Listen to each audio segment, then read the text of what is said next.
Well, hello, everyone. How's everyone doing today?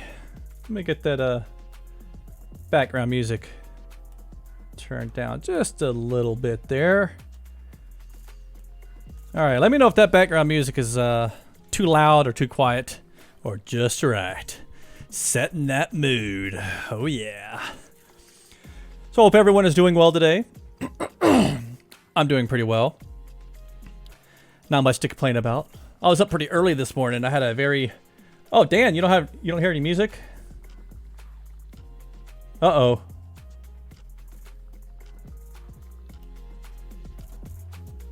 Oh, is that?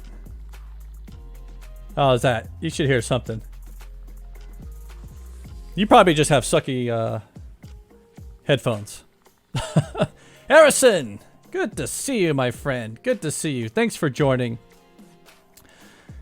So I had an early meeting this morning. I had a meeting with my Bulgarian team. So I had to get up at like 6:30 this morning. Now, I know what you're thinking. Like, Brian, 6:30? That's nothing. I get up that early all the time. That's my normal time. Well, not me. Okay? Not me. When you work from home, there's certain privileges that you have. Okay? And one of those is getting to sleep later. And I need my 10 hours, dang it. I need my 10 hours of sleep. I don't ever get it, but man, I would really like to have it. But yeah, Dan, of course you were up at 4 a.m. Of course you were. Death Knight. Good morning. Good to see ya.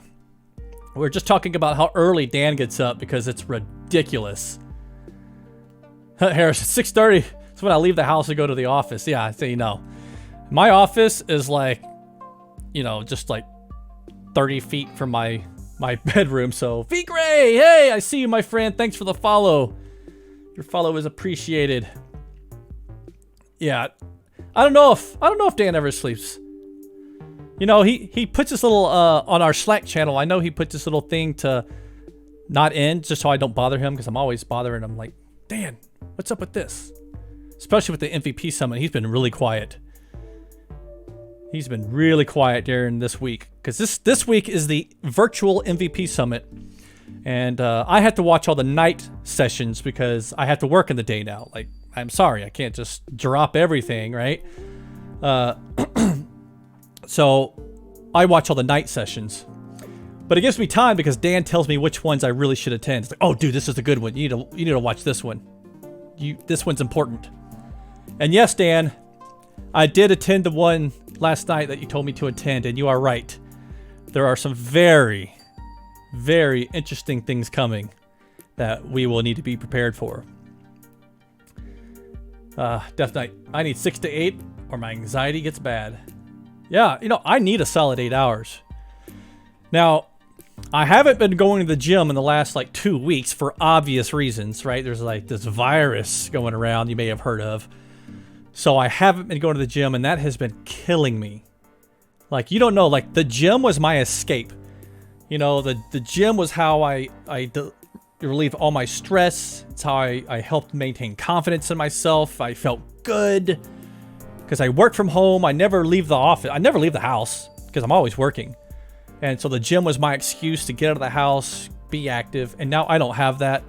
So I'm getting a little antsy. And I'm shrinking.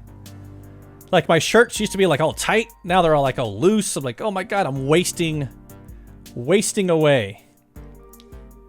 So that means you'll do group yoga via Twitch. Yeah. Well, you know, I try to do like some push-ups every now and then and some dips and some body weight stuff, but I don't weigh enough. Yeah. Death Knight. So Brian is the angry hoarder isolationist. Corey! I was fat before Corona. I have no excuse. Oh my God. Oh, you're killing me. Walk your dog. Well, I would walk my dog. Now that the weather's getting better over here in Idaho, we're starting to walk the dog more because my ass ain't going out there when it's snow and freezing outside. Sorry. Dan, he's fat because of Corona. But that's the Corona that goes well with a lime. No, I don't drink alcohol at all, so I cannot relate to you, Dan. I am a non-alcohol drinker. My drink of choice is water. However, when I'm feeling like I want to take the edge off a little bit, I'm known to dip into a drink of sweet tea. And I mean like southern sweet tea, not that store crap, right? I'm talking like sugar water, right? More sugar than a can of soda water, like southern Mississippi sweet tea. That's my drink of choice when I'm wanting to splurge. But, okay, you know what? There's something I want to do. I'm actually in the market for a new chair. Corey, yes, there is a difference between sweet tea and sweetened tea. That is a great point. Big difference. Especially with that crappy Sweet and Low or Estiva, whatever it's called. Right.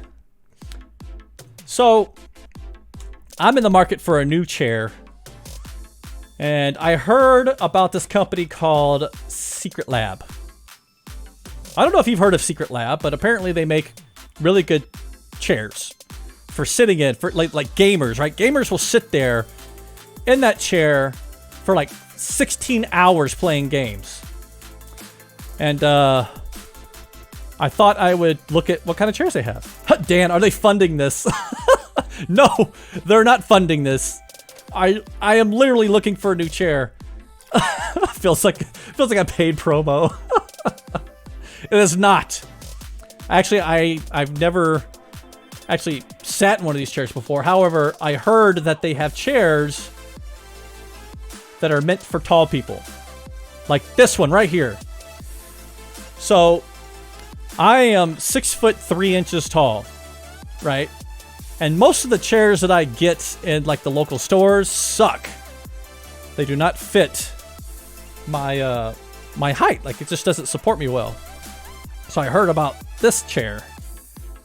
I'm not 6'7", but it's close enough, right? And I am less than 290 pounds. I'm about 205 right now. So this chair would be good. Oh, what's this? There's a Titan XL. Okay, I'm not that big. I'm not that big. Right. Dan, you have a standing desk. What do you need a chair for? I don't stand all day. It's like I take breaks, right? Because then my feet start to hurt. Right, so I gotta sit down. But the chair I have now is like broken. Like straight up broken. The arms are broken off. The back is broken, so I can't lean back. If I lean back, I'll fall back, right? So it's mainly like, it's like a core exercise ball where I just have to sit up straight in the chair or my ass is gonna fall out of it. Death Knight, I've heard studies how productivity in those chairs fall by 95%, while a standing desk increases productivity 100%. Get orthopedic shoes, Death Knight says. Well, what's the problem with that? My wife is Asian. No shoes in the house rule. Can't do it. Like, no, that's a crime. Do not wear, you can't wear shoes in an Asian house. I'm sorry. It's not going to happen. Right. But either way, even though I have a standing desk, I still need a chair because I'm not going to stand 100% of the time. So I want to look at this chair and holy crap, it's 400 bucks. And I'm kind of curious what there is to it. So free shipping, that's good. Dan says use a standing pad. Still, I don't want to deal with like my knees hurting, my back hurts. So my back, so a lot of people don't know this, but here's a secret about me. I am a disabled veteran. Okay, I was medically discharged due to an injury in the line of duty, and I screwed my back up big time. So I actually have to have, you know, a combination of a standing and sitting desk because my back will hurt in various positions. So I gotta mix it up, right? I gotta have a good chair, but I did get a standing desk because of that as well. But what is this? Oh, colors. What is it? 390. Dang, man, I just hate spending $400 on a chair. Golly. I'm not. I don't like. No, that's too much. That's craziness right here. That's crazy talk. This isn't bad. I like the white. I like the white, but it might get dirty. But it looks good. I mean, you can't go wrong with all black, right? What I really wouldn't mind. What are these? What are these? That's OG. What's OG? Is that a game? I think these are games. You could get an Esports edition for $4.29. Think about how much toilet paper you could buy for that. If you find a good store. I'm good on toilet paper. I actually like the white, but I don't like Team Secret. What's Team Secret? Oh, Secret Labs. You know, this one's not bad. I kind of like this one. OG, original gangsta. You think that's what? I think that's a game. I actually like this Team Secret. Kind of wish there was like a good blue one, but I don't know what. Cloud 9. Oh, wait a minute. What's this? That's kind of neat, I guess, right?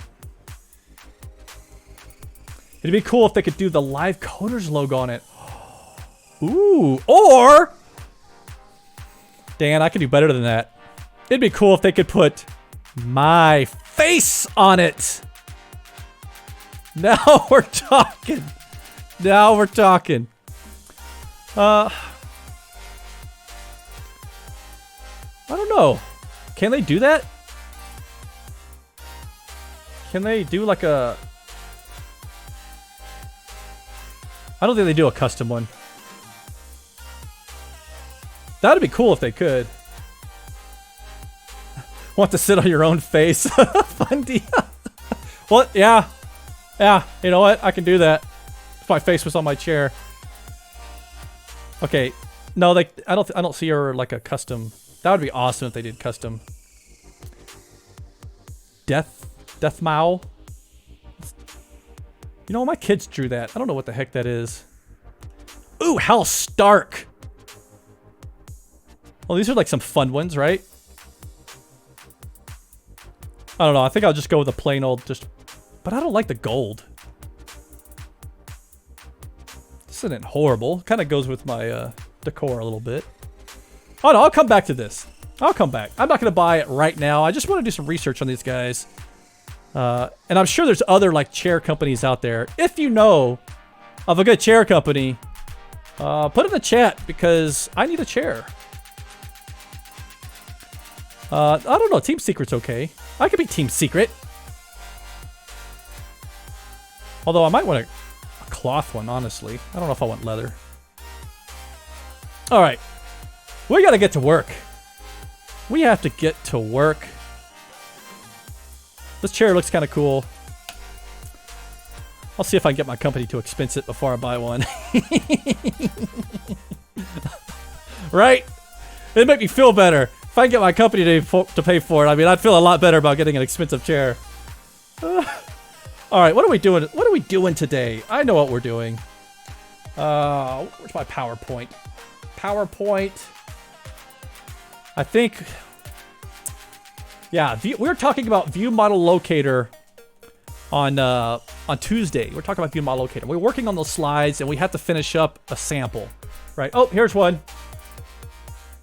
Hold on. Oh. If you clicked on that link, Spaceballs the flamethrower. Yes. Merch. I need merch. Oh! I have merch! Oh, this is hilarious. Okay, hold on. Hold on, I gotta check this out. I think I did. Yes! Exclamation point merch. This is so funny. So, my daughter realized that, you know, she's like, hey, Dad, you stream on Twitch and you use the Stream Elements. They have a built-in merch store. Why'd you do it? right? So I'm like, oh, okay. So I just did something really stupid. I just put my little face on, I uploaded my face, and they put it on like shirts and stuff. And this is so funny. And so my daughter, she's about to turn 10. She is my biggest fan. My biggest fan. I love her to death. And she wanted merch. She said, Dad, I have to have that. So yes, Dan, I ordered one of each for my daughter. Because, well, not the cup. I'll probably actually use the cup. But she wanted the sweatshirt. I didn't get a sticker either because I already have a stickers, obviously. I have my face stickers. But I got her the mouse pad. I got her the shirt and the sweater. She is so excited. So, yeah. I will be my own customer, but that is totally fine with me because you should have seen the excitement on her face when I told her, yeah, I really got you that merch that you wanted. She was pumped. So, made me feel good. Maybe, you know what I'm saying? Like, made me feel like I'm doing the dad thing pretty good, right? So, anyways, let's get back to work, shall we? Okay, so I did make a few changes to this slide deck. So let's run through it just really fast, just to kind of review what we have going, right? MMSoft, look into Aeron Chair by Herman. Oh, Aeron Chair. I will. Let me write that down so I don't forget it. Aeron Chair. I will check that out. Okay, so we have our agenda. The agenda didn't change from Tuesday, from when you last saw it. That didn't change. That's the same. This is the same. We talked about that. And I did update this slide right here. So you can see down here, you can see my mouse. I don't know if you can see my mouse. Data context equals. So that used to say binding context because remember, we're reusing a lot of content from a different course I was working on. So I updated that. So yeah, here we're talking about like the standard ViewModelLocator and like WPF, and this is how you normally do it. This is how frameworks like MVVM Lite would do it, right? This is not how I would ever recommend it to anyone ever. That's just the way I do things, okay? So normally, when you think of ViewModelLocator, you see this could be a static class, but you have a class called ViewModelLocator, and in that class, you'll have a property that represents each ViewModel instance in your app, right?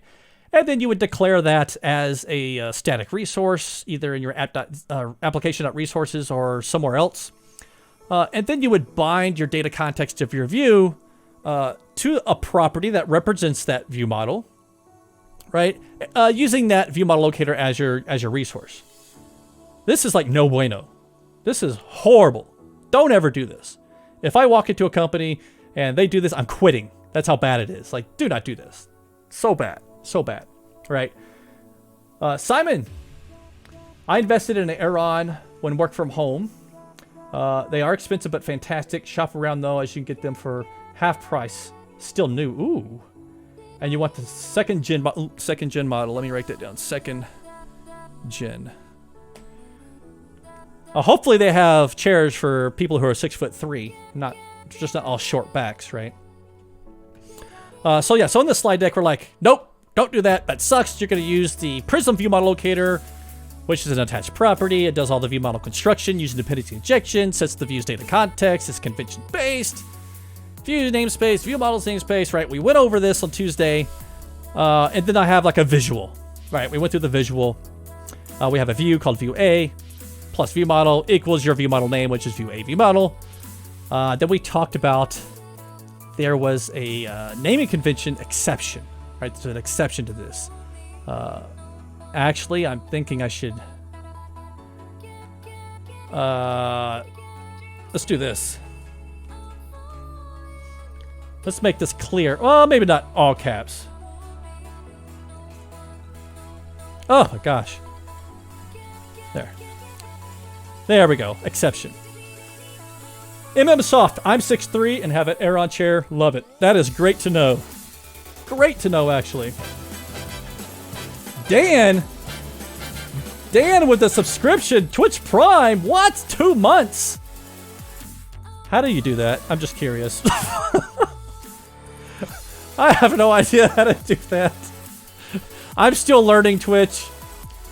Dan, let's talk offline because I'm not quite sure how that all works. So, I'm still learning. So teach me something, please. Okay. So we talked about talked about the exception. And the exception with the ViewModelLocator is that if you have a view and the name ends in view, like in this case we're talking about main view, the exception is, you know, you would think, like, oh, well, plus ViewModel, that's going to equal main view ViewModel, right? Nope. Because that's ugly. That's ugly. We don't want to do that. We want pretty code. So it would just be main ViewModel. It would drop the view automatically, right? So talked about that exception. That's all updated. I updated this code slide where I walk through how you use the ViewModelLocator. We're doing a demo. We talked about changing the convention. The code. This is the sample we have to write right now, actually. Let's do that right now. While I'm thinking about it, we have to write this sample. So that's under my dev. Pluralsight, do not delete. Changing convention after. Okay, let's open up Visual Studio. We have to write this code. Okay, so we have a simple project here. Once again, this project... Oh, I didn't mean to open that. I meant to open that. Because I need to open the code behind. Simple Prism application. Empty shell. It's really dumb. Just has a single region, right? Then we have our module. And in this module, we are using view discovery to inject the control or view into our application. Now, if you'll notice, these controls aren't matching the built-in Prism convention, right? It's instead of in a views folder or a views namespace, it's actually in a controls folder and a controls namespace. So obviously, if we run this, it's not going to work. Lambda expert, experienced, what's the EXP stand for? Thanks for the follow. I appreciate it. I need to know what the EXP stands for now. Experienced, expert. You're good at lambdas. Right, so we run the application and we don't see the view, right? It's not there. It's broken because we're not following the convention. So what we have to do now is we have to write the code to change that convention. Oh, expression! Thank you, Lambda. It makes sense now. Why wasn't that obvious to me? I'm like, expert. Expression. Of course. That's what it's called, a Lambda expression. Like, come on, Brian. So what we're going to do is we're going to override a method called configure ViewModelLocator. And then this is where we have to do the log ViewModelLocation provider. Add our namespace in here.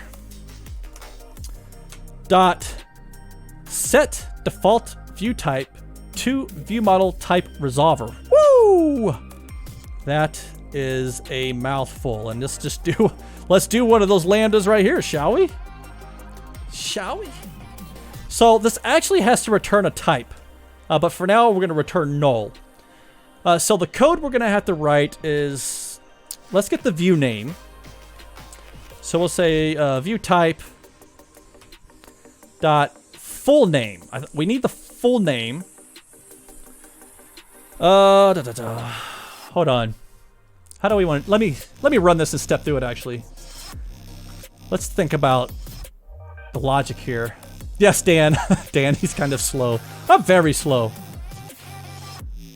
Okay. Here we go. Here we go. Let's step through here. So view name module a.controls.control a. So what we want is module a.viewModels.control a viewModel. That's what we want. So let me stop this. Make a note of what we have. So we'll say var VM name equals view name. No. View name Let's replace controls with view models. Yes. Right? And then, what else? And then. No, and then. Anyone know what I'm talking about? No, and then. Bad movie quote, sorry. We can append view model at the end. No, not dot. Not dot. Not dot. Just view model. Because that's going to, what I'm trying to do, is this right? I'm trying to replace controls with view models, right? And then simply append view model at the end. So I'm changing the naming convention so I can find this view model. I think that does it because we're going to replace controls, this, with view models, and then append a view model. I think this will work. Let's find out. And then we'll return type dot get. Hey, where's my? There it is. Get type, and we'll type in VM name. That should work. That should work. Let's step through it. Let's step through it.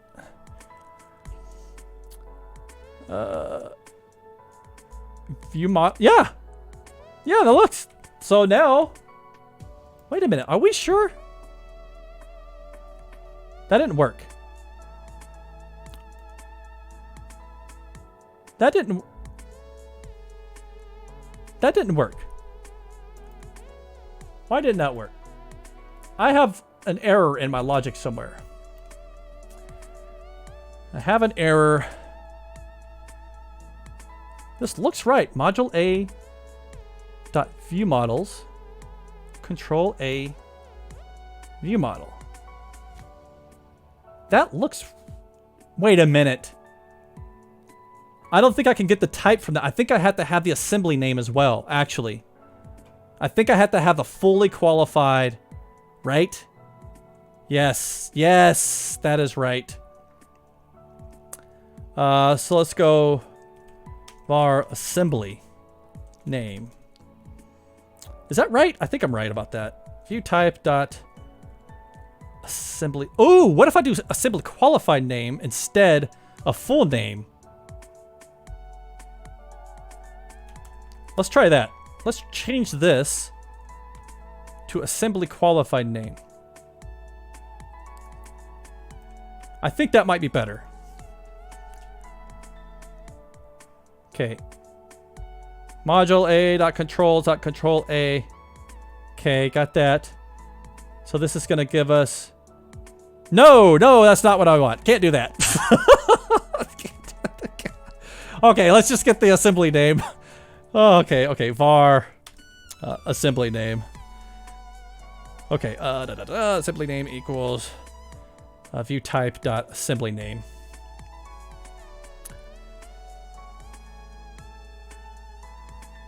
Just name. Okay, I think that gets me what I want. Let's double check here. It's been a while since I've had to do this because I never do this. Oh, but that's getting the. Okay, let's look at this. I don't need the full name. Give me something simpler, people. I just need the assembly name. Are you not going to give me the assembly name? Just full name?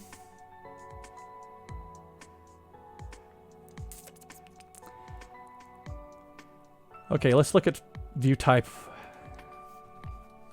See, assembly. Oh, no, that's assembly. Module A is the assembly. This is right. That's right. That's perfectly fine. Okay, never mind. I'm good. And then, okay. All right, got it. Now what we need to do, I wonder if interpolation would be better here. If we could do this, hold on. Work with me here.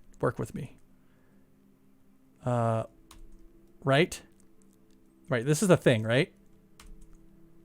Yes. Okay, so that, comma, hold on. I think I'm getting it. Assembly name. That's readable. That's readable, right? Okay, let's walk through this again.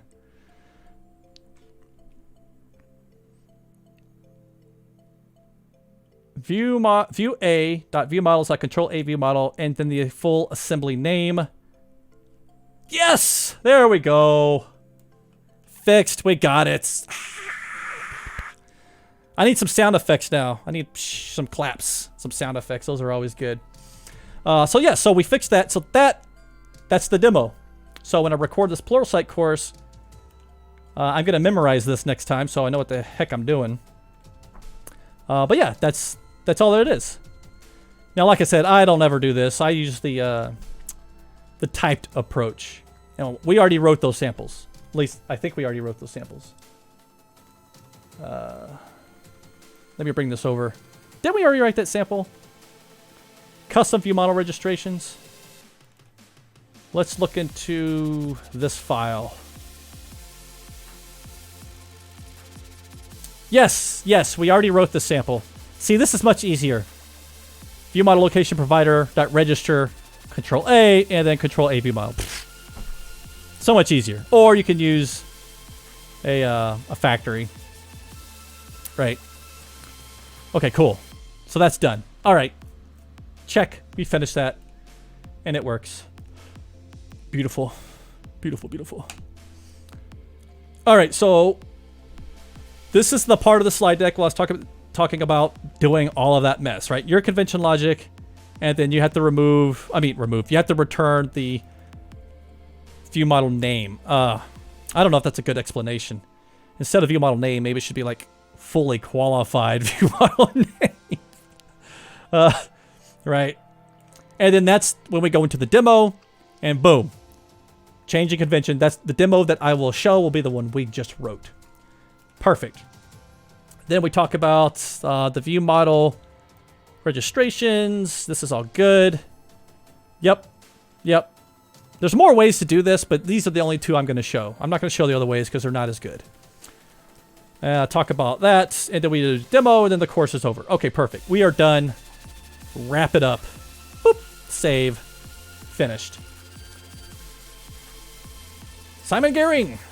So presumably this all falls down if you want to co-locate view/view model by functional vertical as one would in an Angular app following the style guide. The other sample where you register the relationship manually, like traditional DI composition, seems much more sensible. Yes. Now, a lot of people love naming conventions. They love the magic behind it. They don't like writing the extra code to actually do the mapping.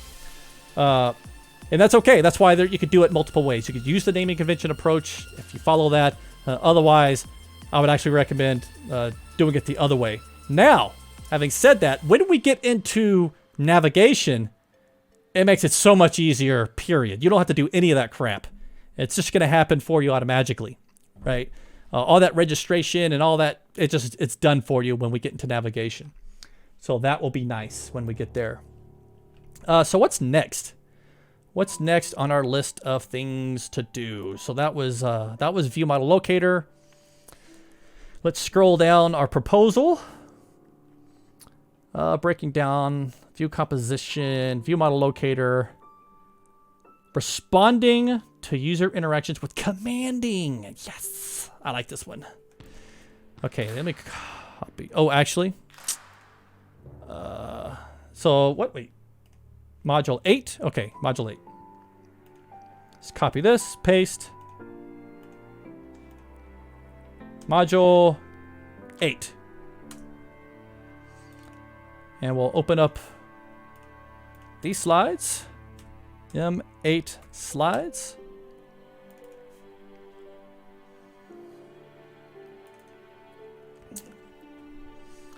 And let's knock this crap out, shall we? Okay. What is this? Stop showing me design ideas. Is there a way to permanently turn that off? Because that's really annoying. Okay, so responding to user interactions with commanding. Now, This is another opportunity that I have to reuse some code I've already written. I just have to find it. That's not it. That's pop-ups. That is event aggregator. What is this? Commanding! Yes! Okay. Copy paste time. Oh, it's beautiful. I love it. Okay, so what did we talk about? Oh, first off, I've already learned my lesson on these. Oh, good. That's not there. Okay, these freaking animations, man, they kill me. Okay, ICommand, DelegateCommand, range change notifications, and CompositeCommand. Perfect. I'm going to copy these slides. I think this is a demo-heavy module, which is good. Right? That's good. Now, I'm pretty sure they don't like these simple, like, ICommand. How about understanding ICommand, or...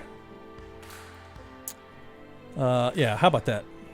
Understanding ICommand, using DelegateCommand, and then, using the DelegateCommand, using the CompositeCommand. Something like that. Pluralsight really likes it. They don't like one-word titles. They want things to kind of read. So understanding ICommand, that works okay, because we have to talk about ICommand, what it is, right? But I want to get rid of these default animations. And I'll add my own. You guys know this. You've seen this. Start on click. Okay, so we have that. What's next? Delegate. I think I can use better words here. Doesn't require an event handler. Uses delegate methods. Yeah, I can say delegate methods. Or, well, it could use, actually, doesn't necessarily have to use a delegate method. It could use a lambda, right? I think that works. Usually defined within the view model. Oh, I'll say a view model.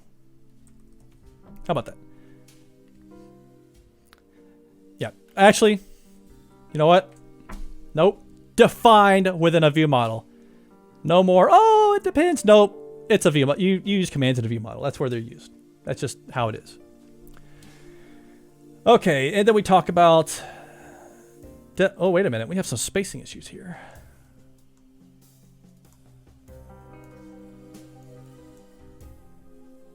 Okay, fix that. We talk about this. What else we talk about? Talk about command of T. Okay. I'm curious if we should have some type of like multiple like steps here. So for example, instead of starting out with that, we start out with this. Right? And then we go from here. Oh, wait a minute. Oh, crap. Hold on, delete that. I didn't mean to do that. I need it to stay at the top. I need everything to keep lined up the way it is. So let's just change the color on this, shall we? To that. We go from that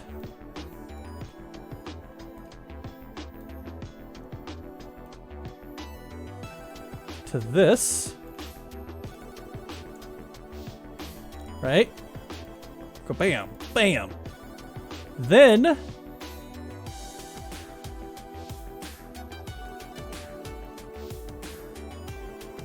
we go from this to that. So as we step through this, as I'm talking about it, you start by defining a delegate command and providing a method that acts as a delegate for what's going to be invoked when the command is executed. And that method is going to be a void, and you would just execute some logic. Then you can add optionally a CanExecute method, which determines if the command can be invoked, right? And this delegate method is going to return a Boolean, a true value, true/false value, determining if the command can be invoked. And like I say, there's also a delegate command of T that allows you to provide a parameter type if you're using parameters. And I don't have to like step through that one. I can just show it because it's the same, right? But I think this flows better if you're teaching it to someone like, oh yeah, okay, boop, boop, yep, okay, got it. I think that flows much better. And then, okay. Where is, I need to open up PowerPoint. Where's my M7? Because I'm lazy, I just want to copy and paste. Okay, so ICommand, DelegateCommand, we're talking about it. Boom, demo. Right, using the delegate command. Perfect. Okay. Then we're going to talk about raising change notifications. Ooh, I don't know if one slide is going to do this. But we'll put a demo here.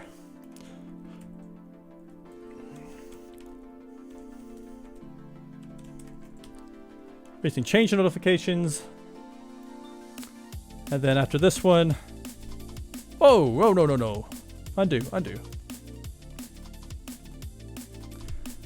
This one is going to be CompositeCommand.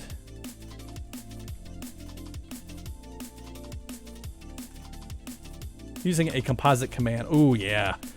No, CompositeCommand is probably one of the most unknown but super useful command in Prism. It's super awesome. Now, the thing about raising change notifications, I think I need to explain what this means. Right? Like, I need to visually talk about this. Somehow, I need to represent what this means.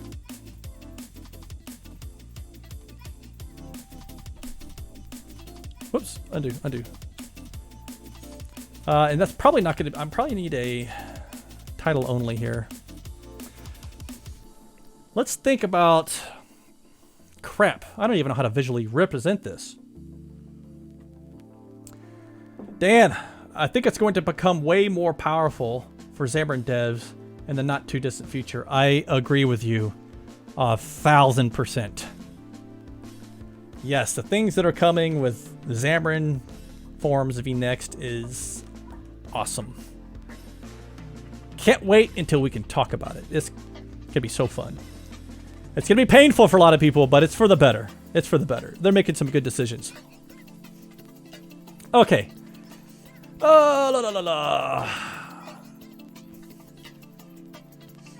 I kind of think, you know what? I'm going to jump back into some very old content I created a long time ago for some training I gave in Japan. And I want to see if I can reuse any of the concepts I might have. If I even did. No, it looks like I didn't do anything different. Oh, I did do something different. Look, this is so much better. Yes, I did represent that.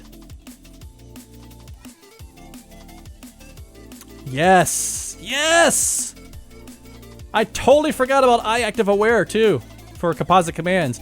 So you can actually have an active command, right? Which is pretty sick when you think about it. So let me copy all this. I'm so glad I looked at that. We're gonna new slide here. This is title only because this is all the fun stuff. Oh, I do not like that color scheme. No, no, no, no, no, no. How do I change these colors? These are ugly. Well, I gotta use that. Oh, maybe it's this. Shape fill. Maybe. Ugh, that's nasty. And this text is way too big. Let me shrink this text down. To probably, what, 16 looks pretty good. Right? Yep, I think 16 is going to do it.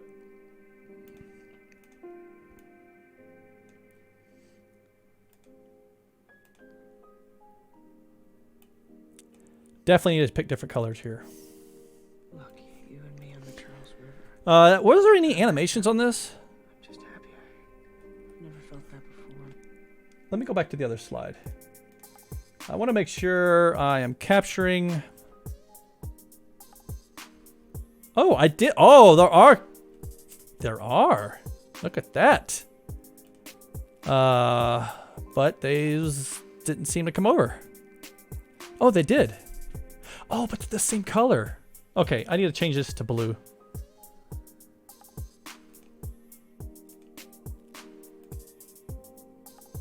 And let's do no outline.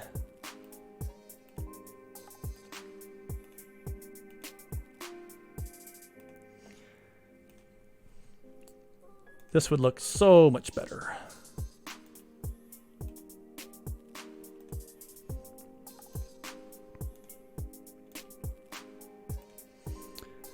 Okay, got that. This was probably blue too.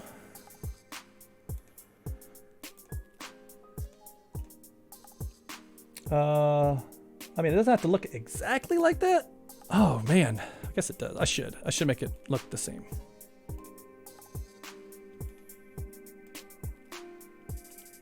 Let's make all of those blue. Okay, this looks better. So now you click that button. It's going to invoke the save all command. And then for every command that's registered with that composite command, all of those commands will be invoked too. Beautiful. That clearly explains how this works visually. And that's what I'm going for. Okay, so let's steal this too. Okay. Man, I did a good job on those. Let's do some copy and paste, shall we? Right here. New slide.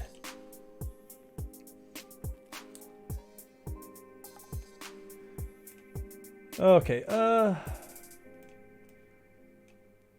I'm going to paste that in there.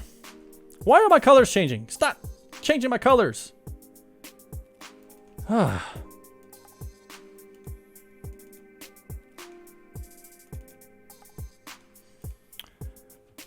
Okay, so that's pretty common. And then, oh, yep. Gotta have an unregister.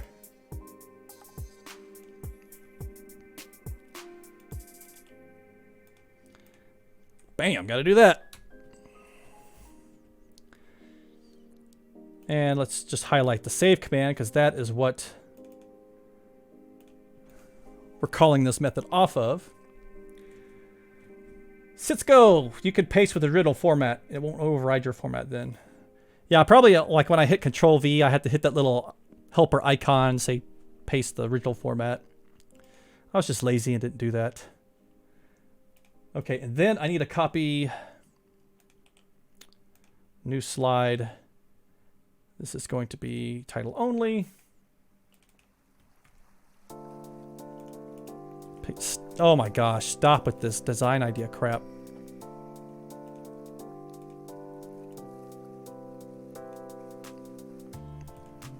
Bam! Oh my God. Oh, here it is.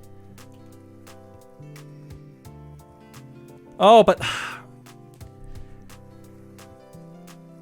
so I have to keep the fonts of the font sizes and stuff of the Pluralsight template. So I have to do this.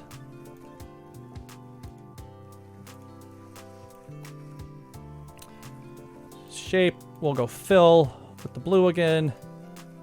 Go no outline. Make these blue. Right. So what this is showing... Oh, wait. Hold on. Make that 16.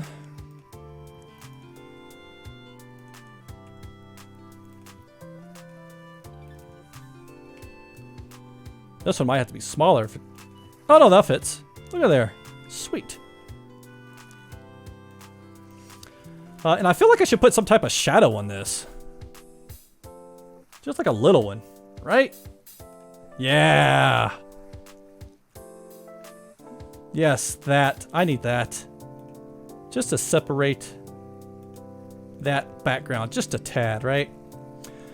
So there's this concept of an IActiveAware composite command. And what's really cool about this is, let's say, well, hold on, let me back up a little bit, because I didn't really do a good job of explaining what a composite command was in the first place. I just kind of skipped over that whole part, didn't I? Even though this is a extremely cool feature of Prism that not many people take advantage of. So a composite command is essentially a parent command, right? Think of it as the big parent, daddy, mommy command, okay? And then you have multiple child commands in your app. Well, you can register all those individual commands with this parent command. And when you invoke the parent, it will automatically invoke all of the registered children as well, okay? And it supports all the enablement that you would expect. So if one of the commands, right, just one of them returns false, then none of them can be invoked, right? They all have to return true for their CanExecute in order for them to be invoked, or the composite command will be disabled. So, you know, when I'm trying to explain this, I'm like, look, okay, we have this shell view, right? And this view has a button on it that's bound to a composite command called save all. Now, when I click that save all button, it's going to invoke that composite command. And then all of the commands that are registered with this composite command, they all get invoked as well. Okay? I'll come back to this. I'll come back to that. However, there's also a scenario where you can have what's called an IActiveAware command. And this essentially marks commands as active or not. And the way this works with the composite command is, let's say I click that save all button. It's bound to that same composite command, right? Well, that composite command will not invoke on the commands or the child commands that are not active. Only the ViewModelB, where the IActiveAware equals true, only that one will be invoked, which is pretty slick. So think of this as the most common use case for composite command is like a save all, right? You have a whole bunch of tabs, right? Imagine a whole bunch of tabs, and there's a save all event that you want to invoke, right? Well, you would use a composite command for that. And then that would save everything. But what about that case where you want just one tab, the active tab, to be saved, right? So you have a save and you have a save all.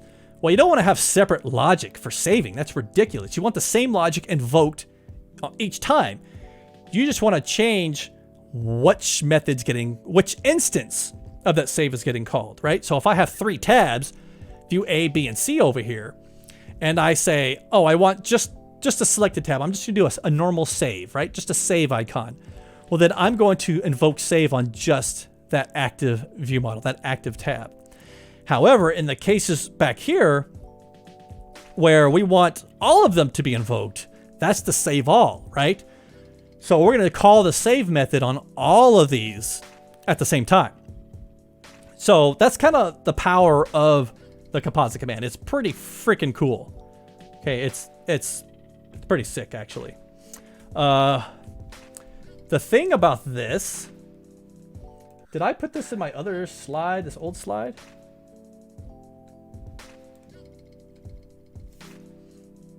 Okay, I'm talking about... Oh, okay, ooh, okay. Yes, I need to bring these slides over. I need to bring these over. You know what? I'm just going to copy these as is for now. Whoops. And then I will change the design. I actually need to talk about all this. And you know what? I probably need to talk about it before I actually get into talking about the IActiveAware command. Because how can you talk about IActiveAware command if you haven't talked about IActiveAware in the first place, right? So...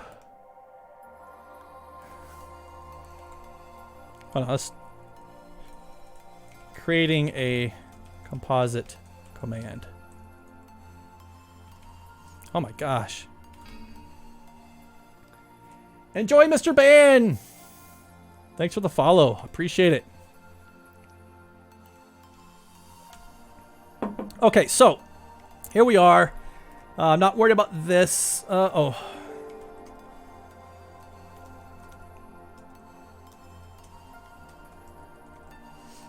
Probably title that, right?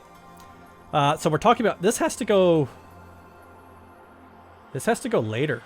This has to go after all this. Yeah, because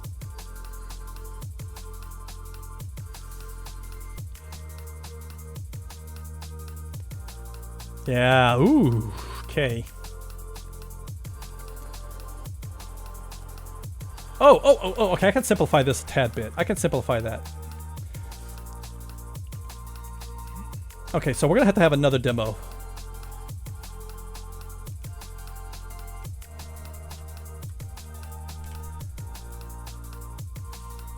What the heck?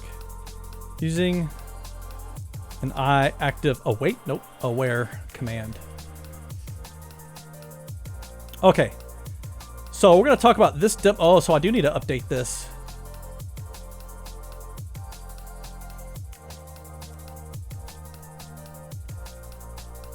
Making, whoops. Commands active. Yeah, making commands active. How about that? So, yes, okay, that'll work. So now the flow is we talk about a normal command, composite command, how you create one, right? And then we do a demo. Then I talk about IActiveAware. Okay, so this slide, actually I need a new slide here.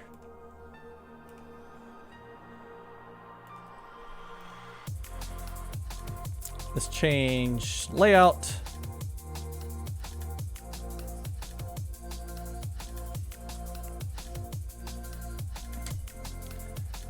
This is gonna be IActiveAware.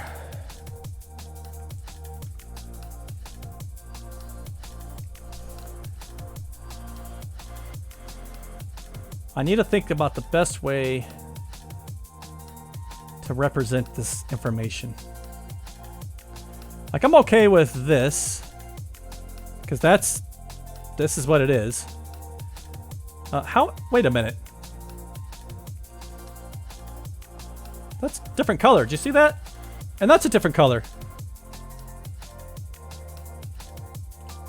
Wait a minute. Something's up here. Hold on. Something's weird. Why is that a different color?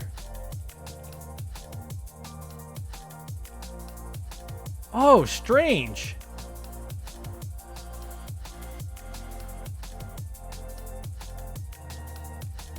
Wait, I still see that.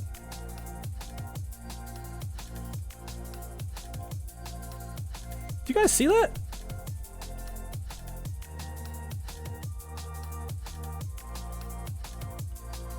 Their own code file, their own template has different colors. I thought dark gray. Dark gray. I want straight up black.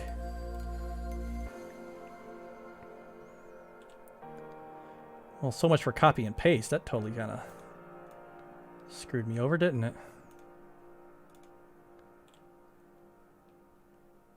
Code dark full page with title.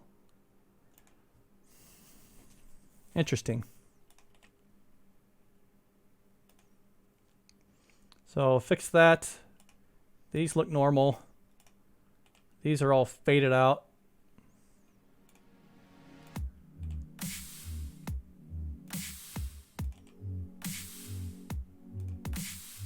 Okay, that's better. That's better. Holy crap! Not so much better.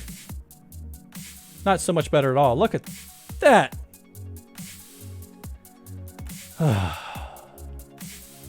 First off,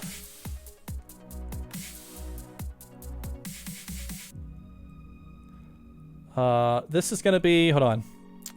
I got to do this off the top of my head now.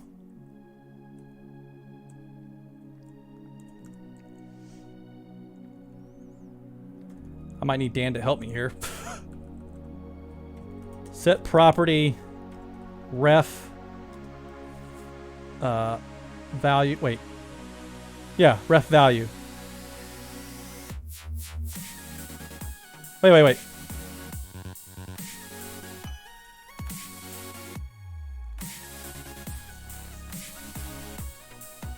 Is that the syntax for our set property? Dang it. I don't want to open up Visual Studio just to look at it. I think that's it. I think that's what it is. I'm pretty sure. Pretty sure that's what it is. Yeah, Dan says that looks right. Okay, cool. Cool. All right, so...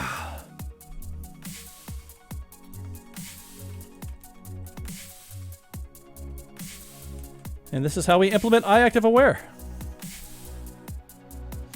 The set I really had get return underscore active. Yeah. That's true. But I'm using the this is a Prism property property snippet, right? Using bindable base. So this is what they're going to see in a Prism app. So I'm going to show them this. And then on is active changed. That works. This is the most important part. Now, although there is an event handler here, this is for very advanced implementations.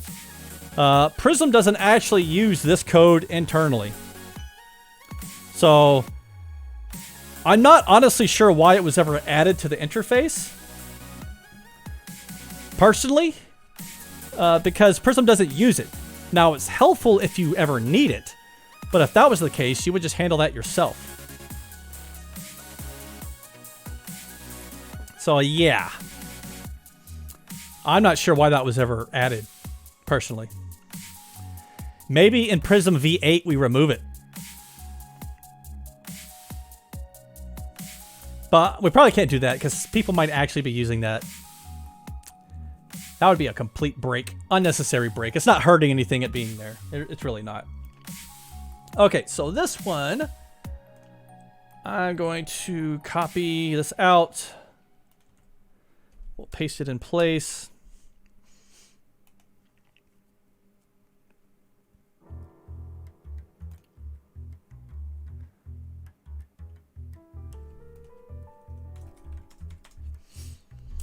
Okay.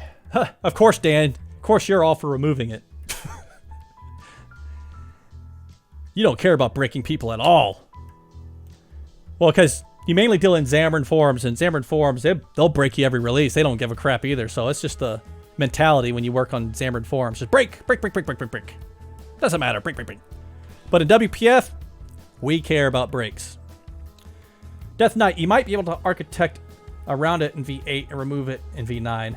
Not sure what it would entail, but I'll leave that to the experts. Yeah, you know, it's honestly, it's not hurting anything being here.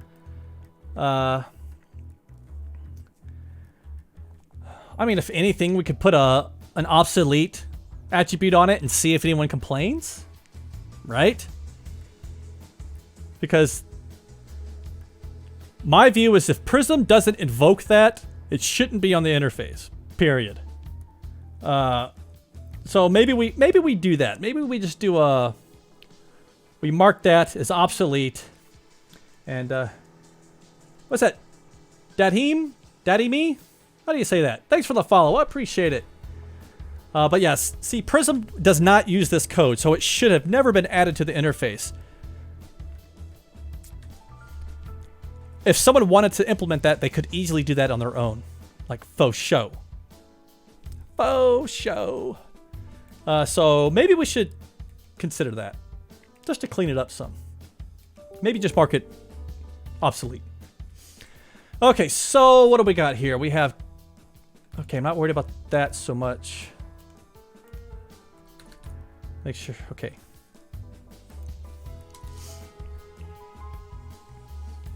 And then register and unregister. I might want to do a little animation on this one here too, actually. Duplicate. Let's do a black, because I want to keep them in the same location. Right. Death Knight agrees 100%. A vote to remove it. But I live in the US, so my vote doesn't count. Just kidding. Everyone vote matters. But it could be vetoed at any time. Yeah, and then boom, and then we have this. Okay. Yeah, that'll work. That'll work. Then we talk about using a composite command. That's the demo. Death Knight. I'm just very sarcastic. I am too. Join the club. Join the club.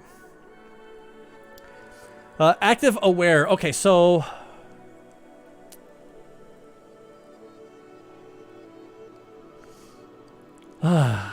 I gotta think about how I'm going to present this.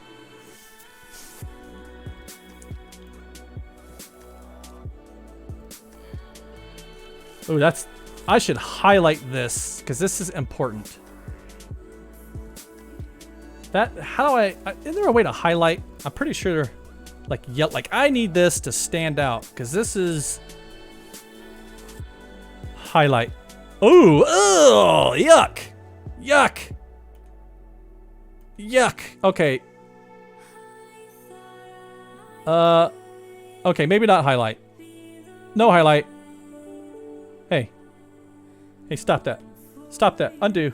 Okay. Yeah. No highlight there. Yes, bold. Yes, Death Knight. Thank you. Bold, like maybe a brighter color, a different color.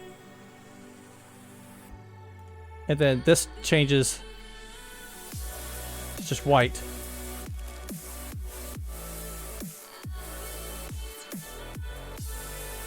Because I really want to highlight. Oh my god, why won't that change to white? Oh, because I'm hitting the wrong button, that's why. Come on, Brian. Okay, now that stands out. Right there, like boom. So we talk about the iActiveWare interface. And how you make... Okay. Hold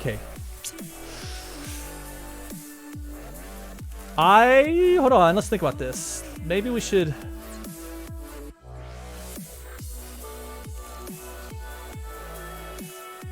Hold on, right.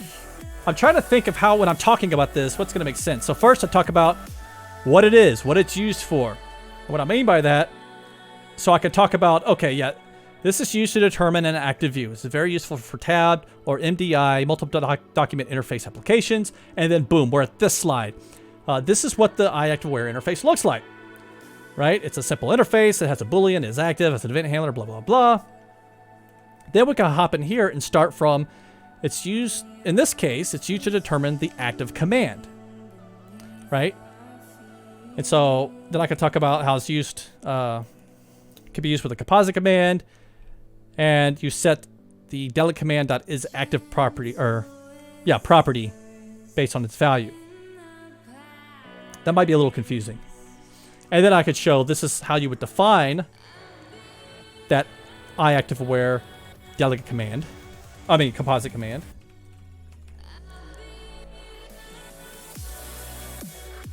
And then how you actually implement the IActiveWare interface on your view model.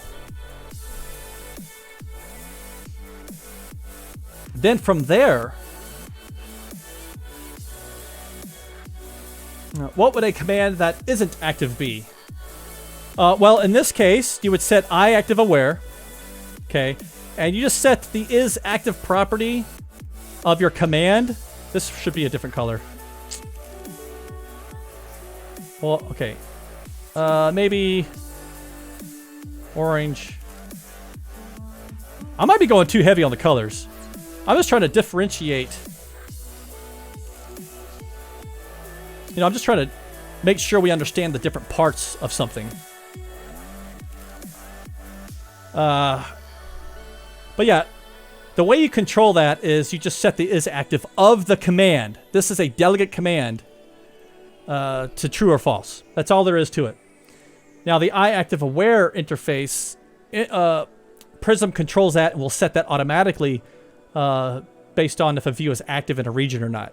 If that region supports being active, right? Because if you remember us talking about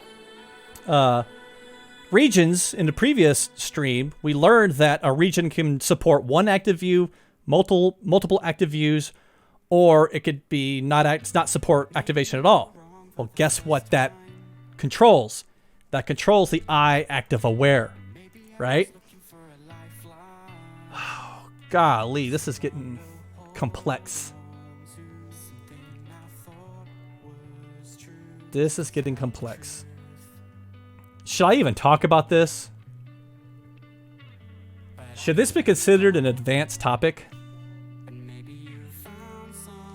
I don't want to go down a rabbit hole on this.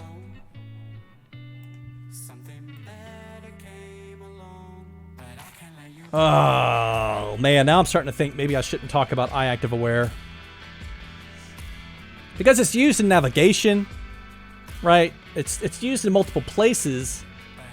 But I wanted to kind of highlight how you can use a composite command with using the IActiveAware interface. But this is an introduction course. Maybe I should just do a YouTube channel on this instead. And just focus on the composite command portion of it only. Now that I think about it, Death Knight seems to agree. I could focus just on a composite command because that is the basic, that's the introduction topic. This demo. This IActiveAware, this is actually for advanced stuff. This is more advanced topics. So I'm not going to delete them yet because I put them in here, but I am going to hide them.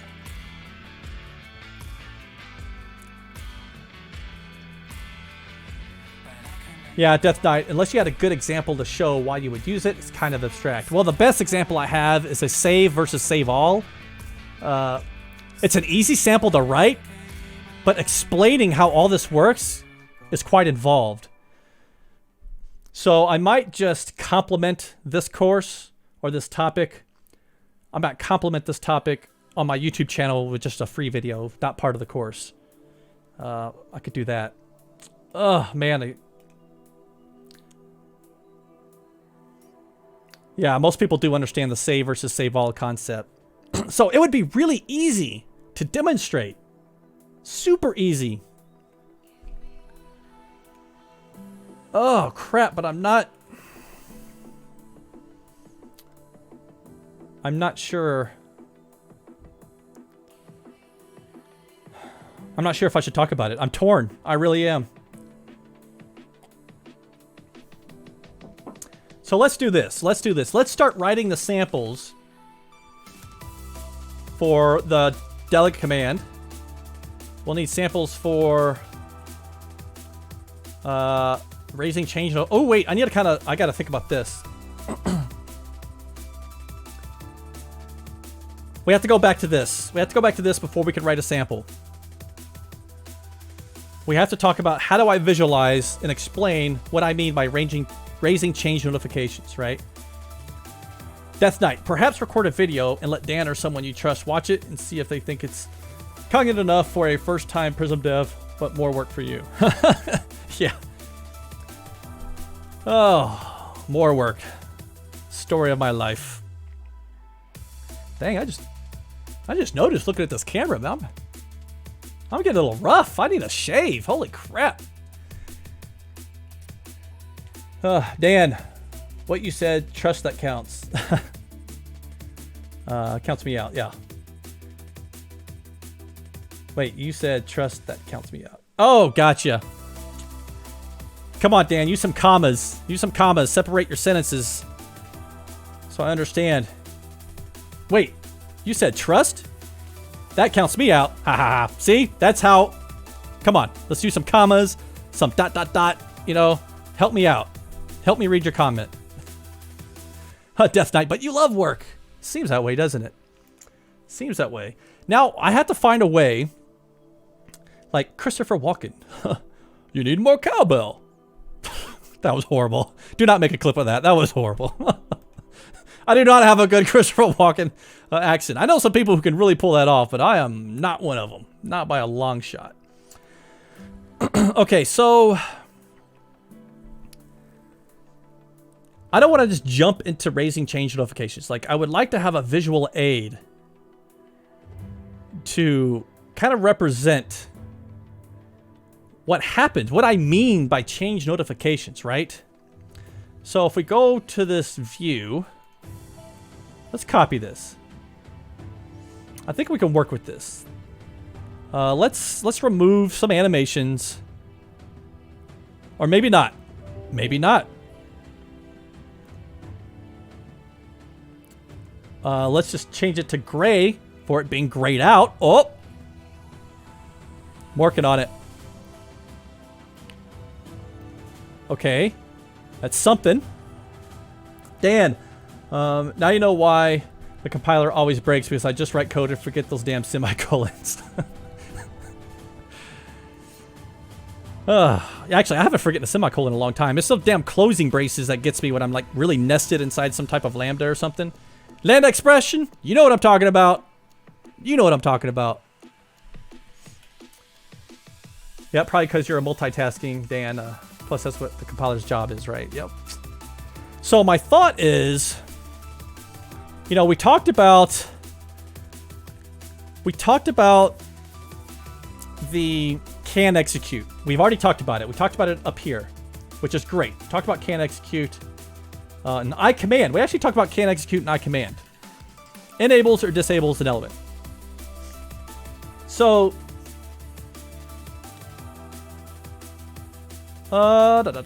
think about this, Brian. Think.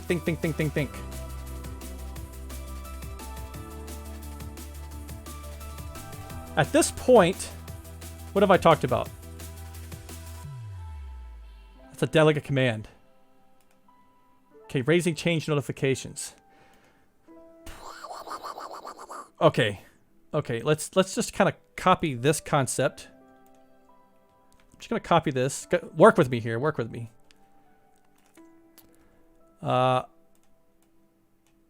This could be bigger, actually. Doesn't need to be this small anymore. We can have a properly sized shell view with a button. And this is not... This is a delegate command. We'll say...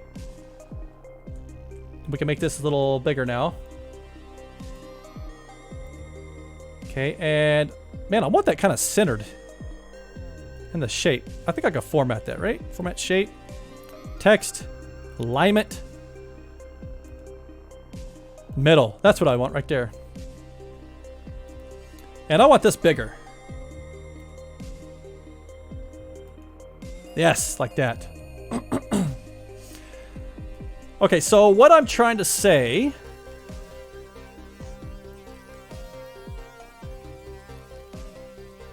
What am I trying to say? What am I trying to say? What I'm trying to represent is what happens.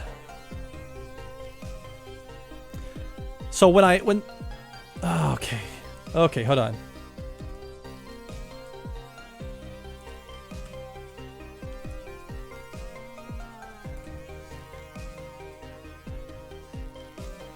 I need to change this color. I need to change that color to something else. Something that's not impossible to see. No, that's ugly. Oh, that's kind of ugly too. Oh, white really looks best on here, huh? Crap. Maybe I could bold it. Maybe I can bold it. We did that last time. It worked well. I can't really tell a difference. Maybe I could make save command not so big.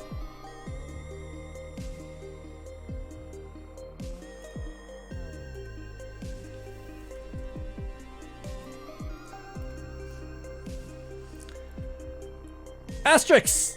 Good vibes! Like that emote.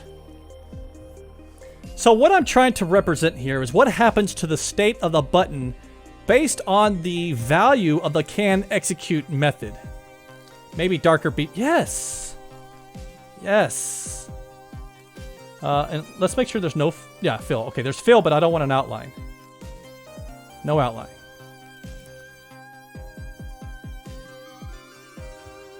That's darker.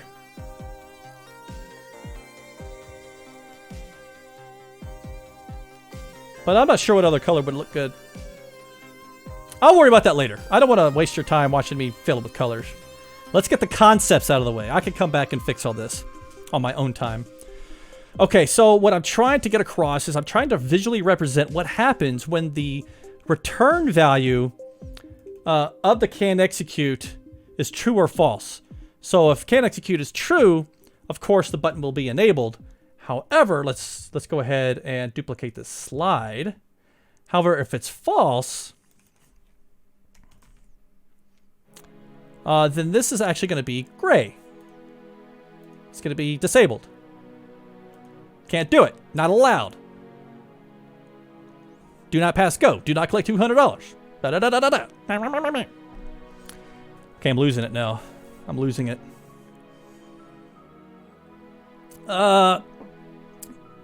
So, you know what? Actually, I probably don't. But I want $200. Well, hey, if you're in the US, you might get $200. From the sounds of it, everyone's going to be getting some money. I'm going to delete these. I'm going to delete these for my chair. No kidding. So let's see here. So I'm talking. I want to talk about if this returns true, then your button is enabled. But when it turns false, you know, it's disabled. You can't change it. And I shouldn't have changed the location. Dang it. Okay. Yeah, they love giving away free money except when the other side does it. Oh, yeah. No kidding. No kidding. Okay, but when it's false, your button is disabled. Now, what we have to do is we have to notify the UI that the state of this button has changed. Otherwise... Oh, wait a minute. We can use this as a connection. We can use this as a connection.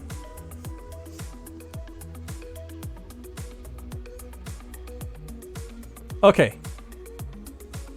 Hold on. Work with me here. Let's work through this. Let's start with no connection. So, okay. So, you know, I'm saying, hey, you know, when the CanExecute of your command returns true, your button is enabled. You can execute the button. However, if the value of that turns to false, the button is disabled.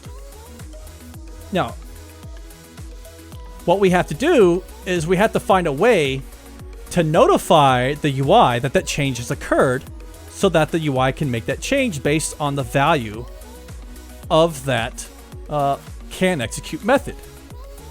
And that's when this pops in. Right? That's how I'm making that visual connection. Like, bam, like right there.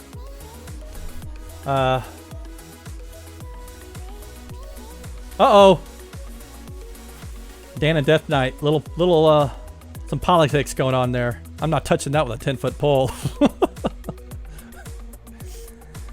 Okay, so if I'm thinking about this, okay, let's go. I need to arrange this. Align. No, no, no. I want to. Okay, that's not what I wanted. Okay, so I got to think. Raise change notifications. So by default, okay, if your CanExecute method, delegate method returns true of your command, your save all button will be enabled like it is here. However, when that value turns to false, you know, the button state will be disabled because the CanExecute delegate method returned false. So we need a way to make a connection between that view and that view model so those changes are actually reflected into the UI. And to do that, we're going to use a number of methods. Blah, blah, blah. Ah, yes, I think that works. I think that works. I might be able to like make this more prominent. Right? Maybe bigger, thicker, something like that. Maybe. Is there a way I can make this width? I'll make it more obvious, right? There we go. Let's go big with it.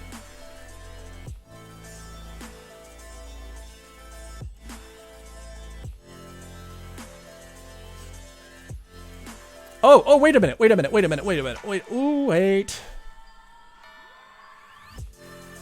I think I found a better way. I think I thought of a better way. Okay. Let's do this. First off, I want to align these more in the center here. Right. Duplicate this. I think I have it now.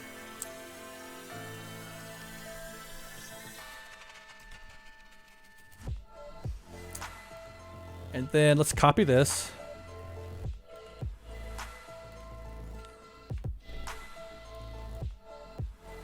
Got it. I got it. I think this will flow well.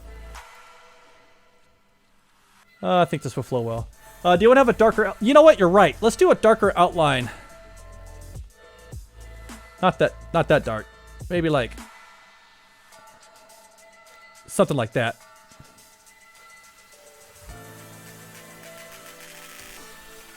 That's a good idea. Thank you, Death Knight. Great idea. Okay, so my thought process is, okay, we're going to talk about raising change notifications, right? So on this slide, I'm talking about, you know, the CanExecute method or delegate of the command. When it returns false, your save button is enabled, right? So save all, it's enabled. You can click it. You can invoke the command. However, when your business logic changes the value of CanExecute to false, in this case now we have a false CanExecute, the state of that button should update. However, without a way to notify the UI that change has occurred, the state of the button will not represent the state of your logic or the command in your view model. So what we need to do is we need to provide a mechanism to raise that notification from the view model to the view that enables the state of the button, or which will update the state of the button. And that, I think that, oh yes. And then, no one still guessed that movie yet. Still haven't seen a movie guess come through. No, and then. Everyone knows it, but do you remember what movie it came from? Okay. Of course Dan would know.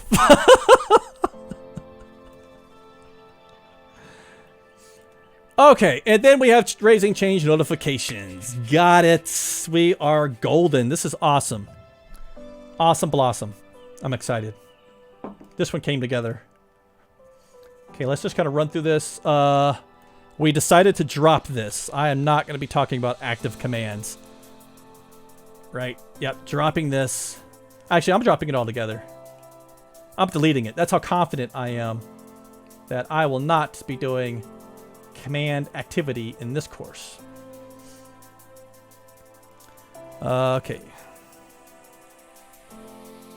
And so, do I have the animations on? Nope, I don't.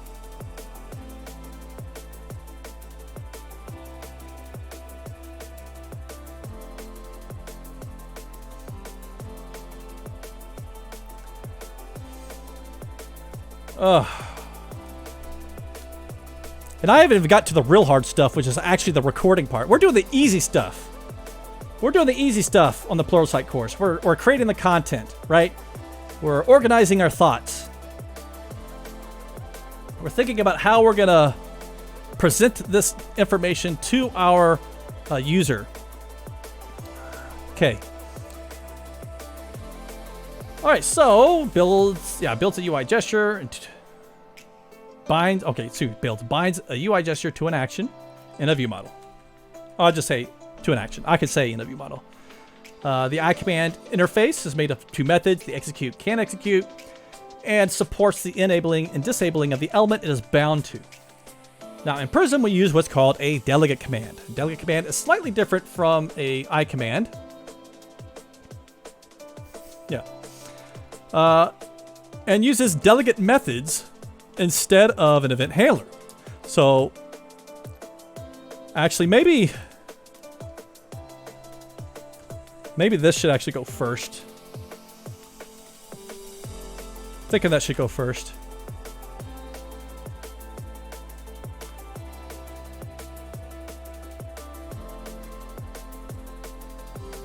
Thinking that goes first, because when I start talking about, what a command is, has, two events, an execute event and a CanExecute event. And you would, if you're creating a custom command, you would invoke into these. And also, you would add event handlers for this. And then you would have enable, disabled elements. Then we talk about how the Prism delegate command is slightly different in that it doesn't require an event handler and instead uses delegate methods. And these methods are normally defined within your view model. And defining a delegate command, or creating a delegate command, let's do this. Let's do this. Creating a delegate command. I think this is flowing much better than what we started with. Okay. And then, creating a delegate command consists of creating a new ICommand. And you know what? I'm not going to do this. I'm doing this. I'm not setting people up for failure. That's what it is. It is what it is.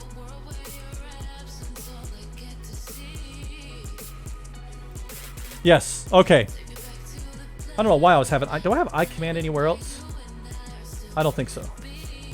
Perfect. So delegate versus event handler. Does that basically mean a person can only have one method rather than multiple, like an event handler? Yes, but that method you can define or call other methods inside of it, so you can achieve the same thing. Except with event handlers, you can't necessarily control the order in which they are invoked, whereas you can control the order in which your methods are invoked by doing it in order in your execute method, in your delegate here.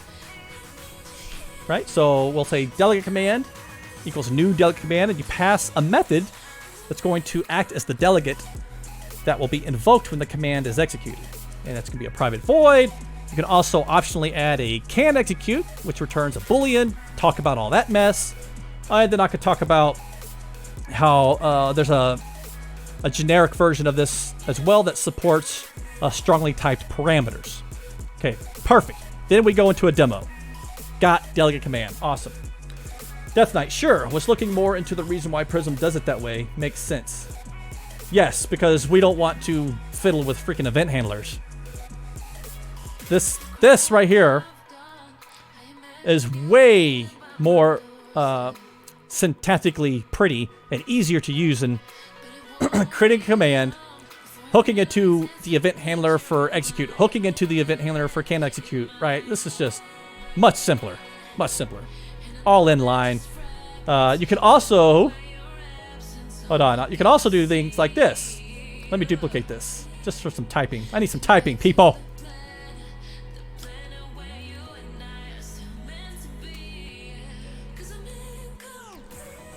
Right? Lambda expression, you can appreciate that. Yeah, stand back, he's gonna type.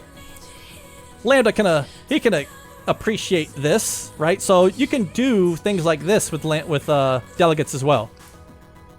And of course, if you had a parameter, you would pass your parameter. Well, I wouldn't say O, I put P for parameter.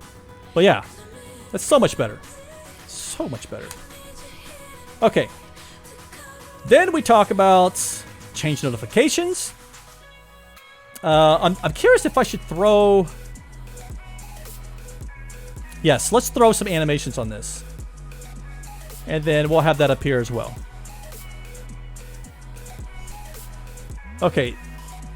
Then we'll go into here, change that to false. Oh, what if I change the... Hold on a minute. Maybe... Work with me here. And then the font color... No, I don't want... I just want... Right, and then... I can undo this, but I'm thinking... There's no red, is there? What I was thinking was green for go. And like false is like, don't go.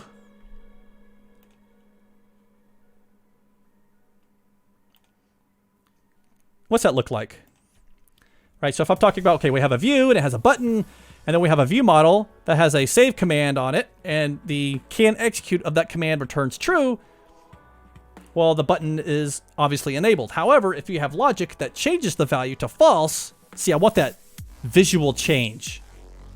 I think I'm gonna go with that. I want that visual change. Yeah, what? That's a good idea, Death Knight. Put a no sign on it, like a circle with an X through it, but I don't want to cover up the content, right? I think this just simple visual cue is an indication, like, look over here, something changed, right? So this is where we talk about the false and how the button didn't update because the view was never notified. So we need to introduce some way to notify the UI that, in fact, that button did change so its state can be updated. Perfect. And then we talk about the 3 different ways we can do this. Oh, hold on. Oh, I'm feeling it now. Feeling it now. Let's go.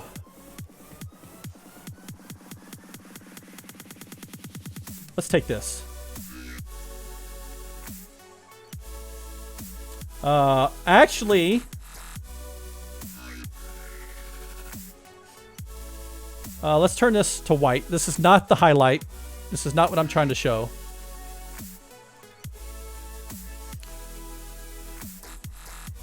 What I want to do is I want to show the raise can execute changed. So this would be some command that raise can execute. I spell that right? Nope. Execute changed. Right? There's that method. There's observes property and observes can execute. Ooh, okay.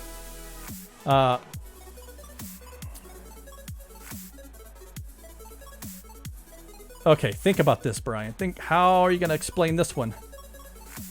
How are you going to explain this one?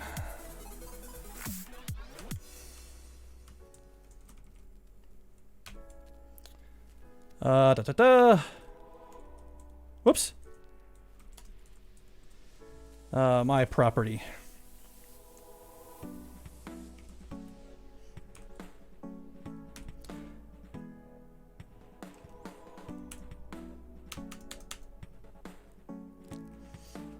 Right.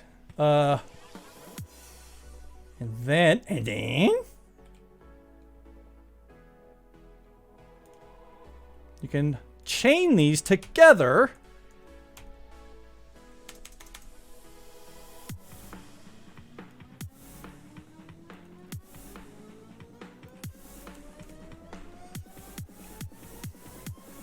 like so. This is not important. So that's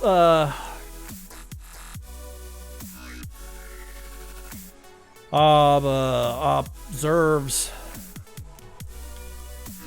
So what the delegate command allows you to do is automatically observe properties for changes. And actually,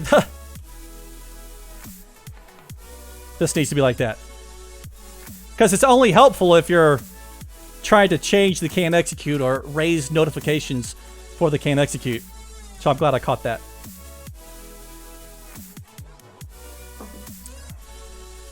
So I need to put that there. Right, so what this does is Prism has this ability. Oh, come on. Prism has the ability to allow you to hook into an observed property method. And you provide the name of the property in the view model that you're going to observe. And then what happens is anytime the value of that property changes, it will automatically raise the CanExecute changed and reevaluate the value of your method. So in this case, it will basically reevaluate this CanExecute value, right? It's going to rerun this method, passing whatever parameter you had. And you can chain them multiple times, like as many as you want, right? Now, something else you can do here. So that's DelegateCommand. Yeah. Hold on. Whoops.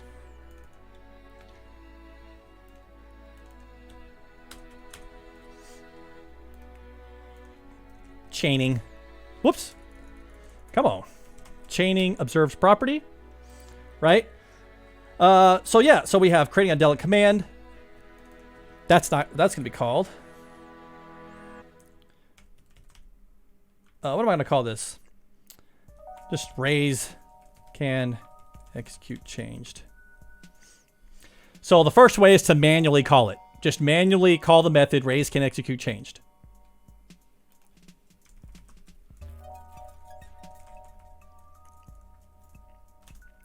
The second method is to observe a property by using the .observes when you create the delegate command. And yes, this will, what's Death Knight? So if you observe two properties, if either change, it will raise the event. Yes. So in this case, if I am observing two properties, and if any time either one of these property values changes, it will automatically raise the CanExecute changed event and reevaluate all that. Now, it gets even simpler because we can do, let me copy this.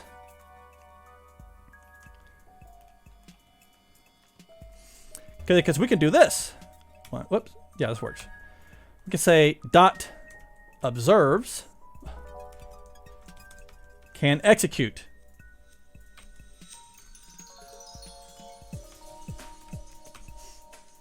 Now, in a lot of cases, the CanExecute, oops, don't need that. In a lot of cases, the CanExecute method is a simple Boolean. Right? It's just a true false. It's like a property. There's no real logic in that method. And so if, in that case, you're using just a property as your CanExecute, you can use what's called observes CanExecute and provide that Boolean property to act as not only the CanExecute delegate method, but anytime that property changes, it will also raise the CanExecute changed event for you and reevaluate that value of that property. So this is pretty insane. All right. This is pretty cool. Hello, fake Brian. The real Brian Lagunas has joined us. Good to see you, my friend. Asterix, chat MVP. Where are you getting these emotes? These are cool emotes. Are these default emotes? I gotta research that. I bet you got something custom going on. You have something custom going on, don't you?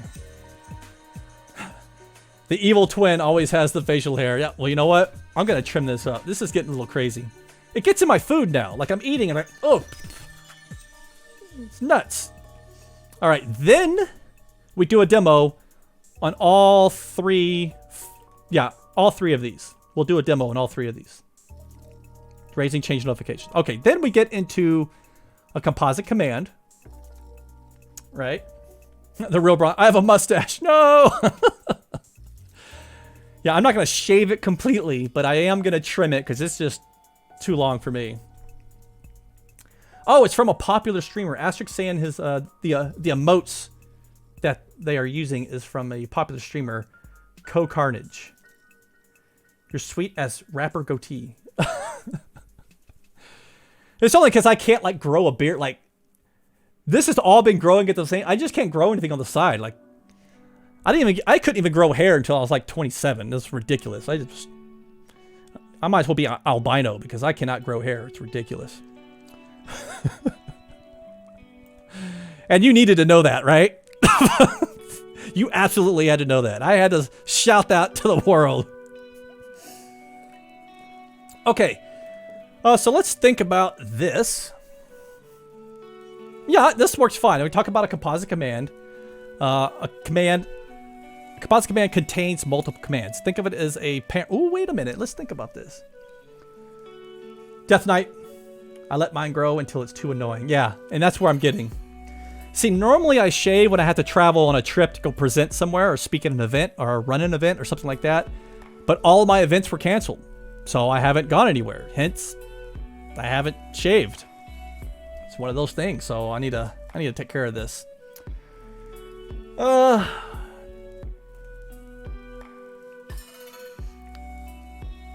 Let's add another one here.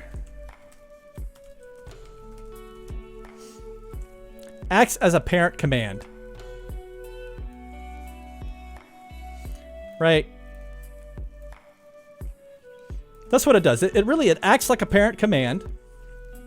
Okay. You register it contains multiple child commands.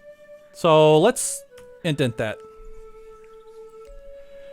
And that's because local commands in a view model are registered with this composite command, this overreaching composite command.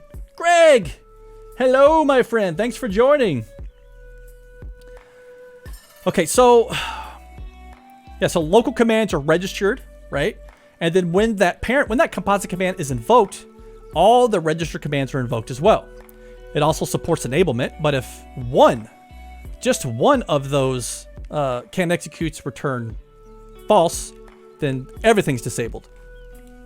And then it's usually global. Lumpjacker, hello, moneymaker. You're killing me, Lumpjacker. You're killing me. Hey, you know what? I never stop the hustle, though. I never give up. I'm always hustling. You see my merch store? You guys see? Check this out, Lumpjacker. Check that out. It's the hustle. It's all about the hustle, my friend. Too bad I'm the only one buying my own merch because my kids want it. I don't know. I don't think that's making me anything. Let's put it that way. I think it just cost me a lot of money. Okay. And then we hop into talking about how this works. However, I'm thinking we should divide this up. Now that I'm in here, let me duplicate this. And let me duplicate this, actually. I'm actually thinking...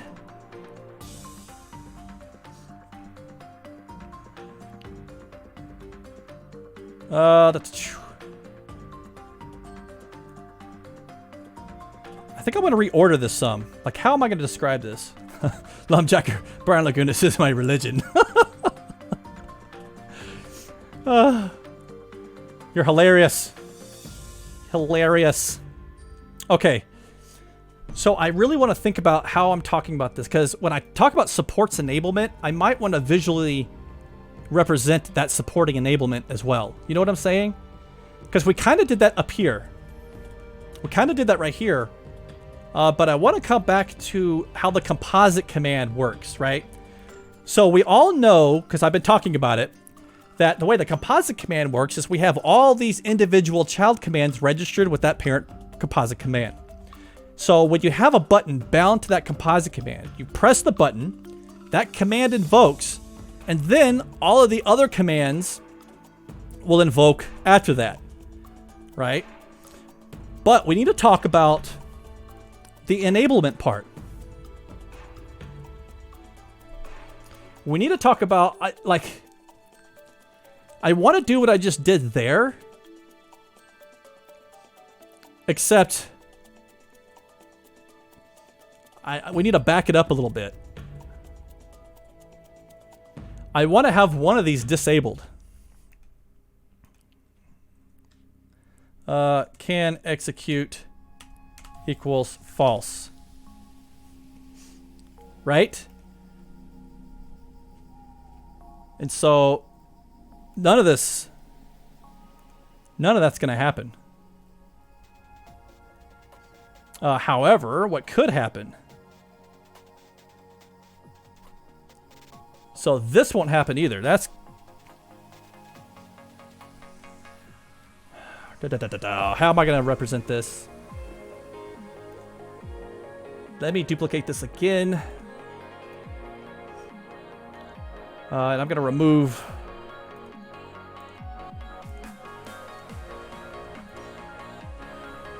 Okay, so I want to change the color of this one. All right, to false. That is going to go to gray.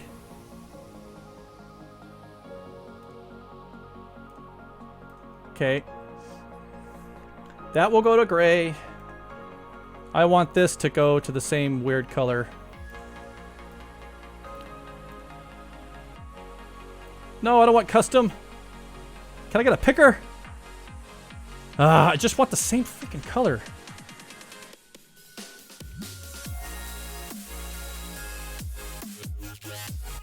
I want this. I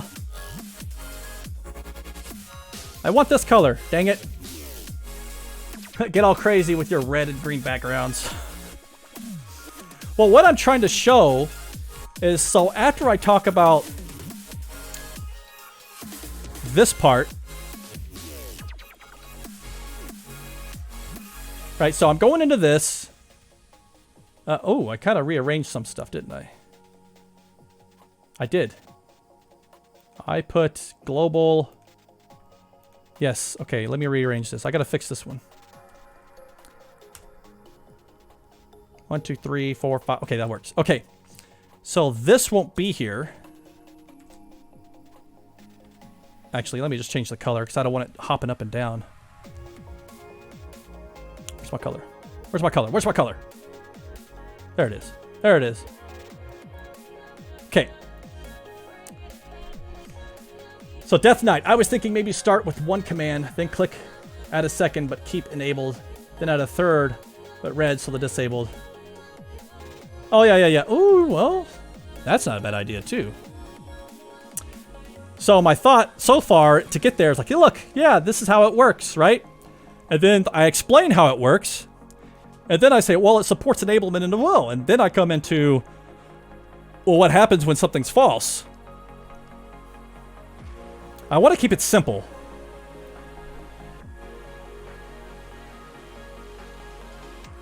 So, oh, where's my animation pane?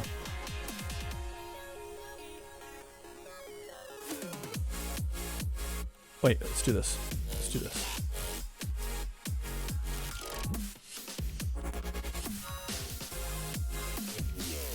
Okay, I think this will work.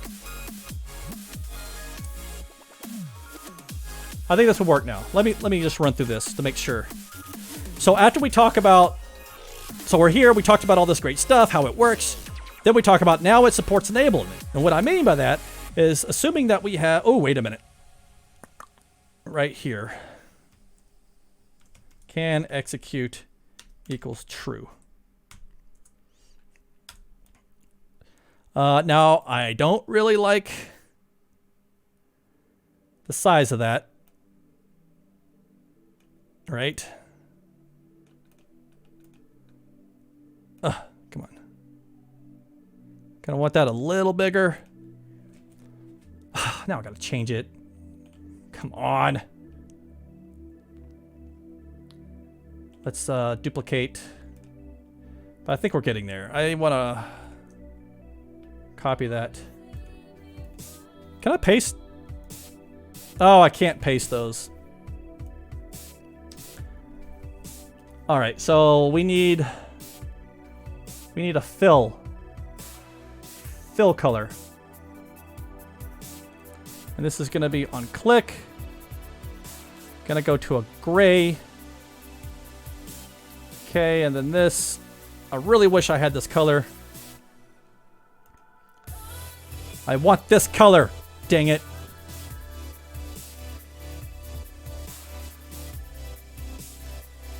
Until end of slide. With previous. 0 seconds. Okay. Let's go back to this other one. We'll add another fill animation. And a color. Oh! God, no. I don't want this color.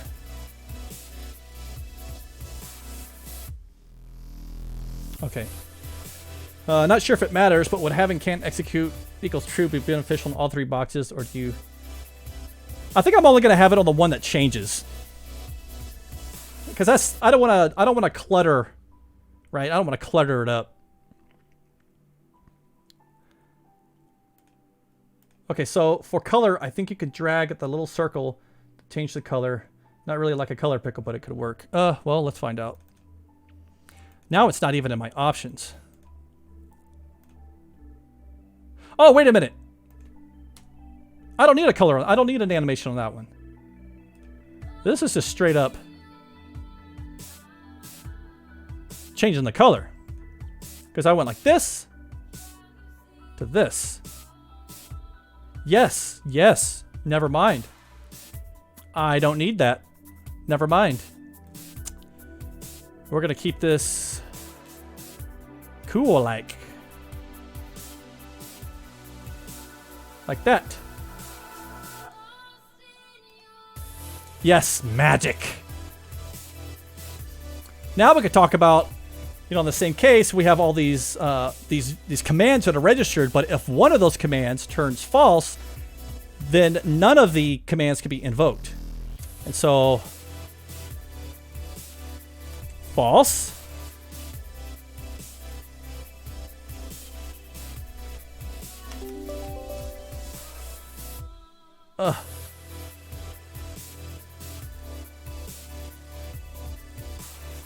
Did I just do that? Come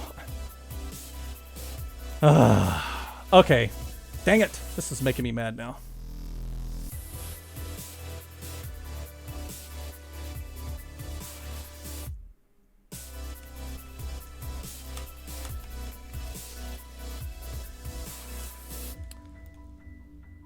And that's fine. That's fine. Well, let's make it bigger.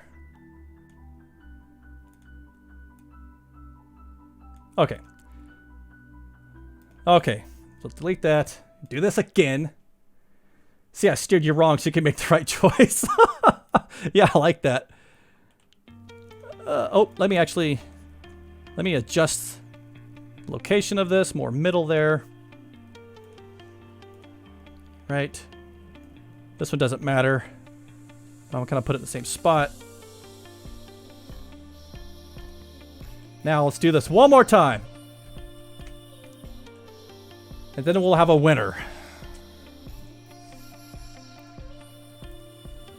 Bam. Outline. Something like a darker gray here. We'll change this to false. Go there. Change that to false.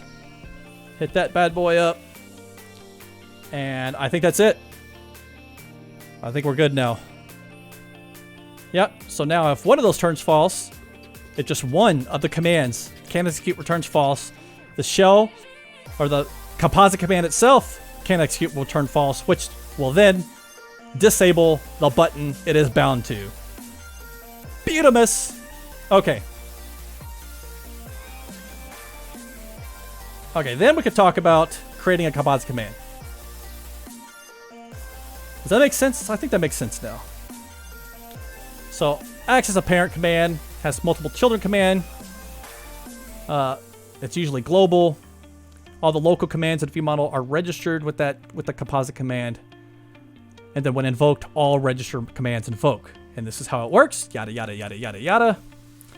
And it also supports enablement, meaning that if you have, view models or commands, I should say, that return CanExecute equals true, then of course the button will be enabled. However, if just one of those commands returns false, then the composite command is disabled. This CanExecute returns false. No other commands can be invoked through the composite command, and the button's disabled. And this is how you create one. Yada, yada, yada. Create one. This is how you register one. This is how you unregister one, which is very important, right? So you have your composite command, save command, and you register a local delegate command with it. Well, it's important that you unregister these commands when the ViewModel goes away. And the reason you do that is to avoid a memory leak, because these save commands are normally a single instance, okay? They may be static, preferably not. I'm not going to show you how to do it static. I'm going to show you how to do it using dependency injection and have a singleton service, like a application command service. That's going to be the way I suggest, and I will show you in my demo.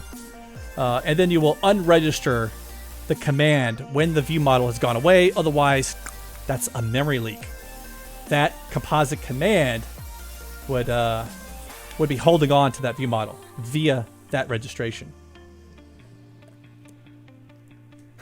Why would you want to worry about that? I already can't remember stuff. Hey, it's the same as you got to remember to unhook event handlers, right? It's the same thing. And then boom, we're done. Did I add the animations to this? Yes, I did. Oh, actually, I had these ugly ones.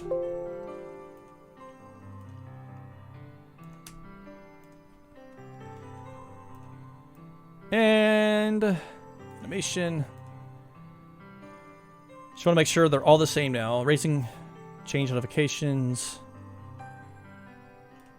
Perfect, they're all the same. Okay, we have finished another slide deck. Unfortunately, I am out of time. That's right. It is lunchtime. My wife is coming home. It's time to have some lunch with my wife. And I am hungry. We couldn't get to any samples today, but that's okay, because we will do the samples. We will create all these samples, everything I just talked about, we will do on Tuesday. We will start writing some code on Tuesday.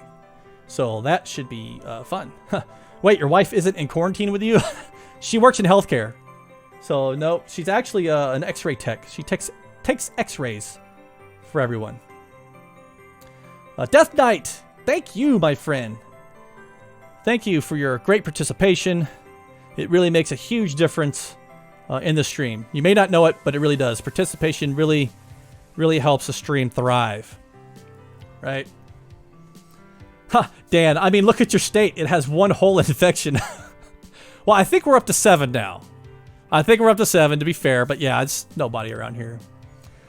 Perception reality. Quick question. How will Microsoft WinUI 3.0 impact Prism? I'm not sure yet, honestly. It may not impact it at all. It depends. We have to wait until they're done with WinUI. The only thing that might change is the application startup. That's probably the only thing that will actually change when it comes to Prism. So, and we'll have to determine if we're going to use the WPF version of Prism, or the Xamarin Forms version. It depends on like the whole navigation thing. It depends on a lot on what they're doing with WinUI. So it's hard to say right now. I haven't really looked into it yet. I want to wait until they get further along before I spend any time on that. Right? Any time.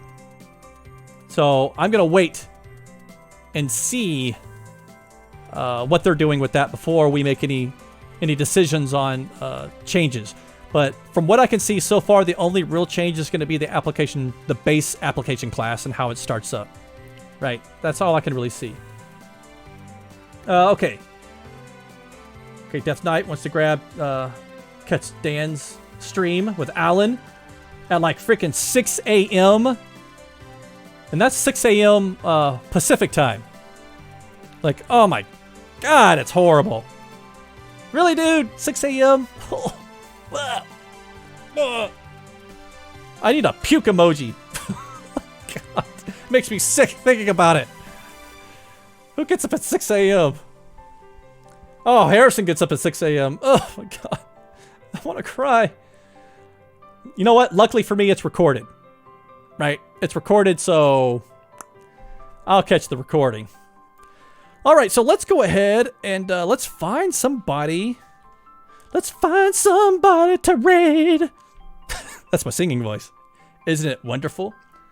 Who's going right now? We have Bald Bearded Builder. You know what? Or Matthew D. Groves. We've got some options here. Code Rushed. You know, Bald Bearded Builder only has 2 viewers right now. Let's help out. Let's help out Bald Bearded Builder and see what he is building. Oh, wait a minute. Oh, he made a... You know what? Never mind. He hasn't started yet. He still has his starting soon screen up. He still has that up. I'm checking it right now. So let's go back. You know, Matthew Groves. He's live right now. Matthew Groves is live. Let me see what he's working on. I see a code window. I see a code window. It looks a lot like TypeScript. No, it's not. It's C#. It's C#. Okay.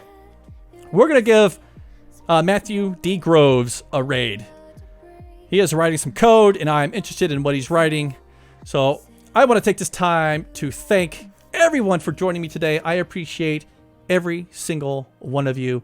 You could have been doing anything with your time today, and you chose to spend it with me, and I appreciate you. I love you all. Thank you for joining me. I will see you guys next time. Let's go see what Matthew is working on. Have a good one, everyone.